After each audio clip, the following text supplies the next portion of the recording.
সূর্যাস্তের পর ভুলেও এই কাজগুলি করবেন না, জীবনে নেমে আসবে আর্থিক সংকট।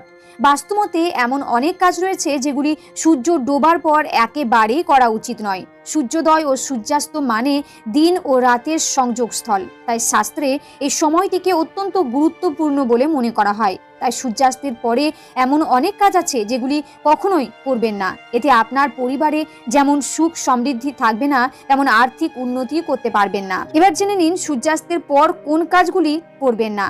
সন্ধেবেলা ঘুমাবেন না। অনেকে সন্ধেবেলায়ও ঘুমিয়ে থাকেন। শাস্ত্রমতে সন্ধেবেলা ঘুমাতে নেই, কারণ এর ফলে তাদের বয়স কমে।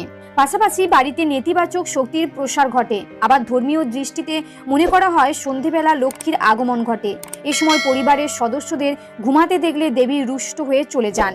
সূর্যাস্তের পর বাড়িতে ঝাঁট দিতে নেই। সূর্যাস্তের পর কখনো বাড়িতে বা উঠোনে ঝাঁট দিতে নেই, কারণ এটি আর্থিক অনটনকে স্বাগত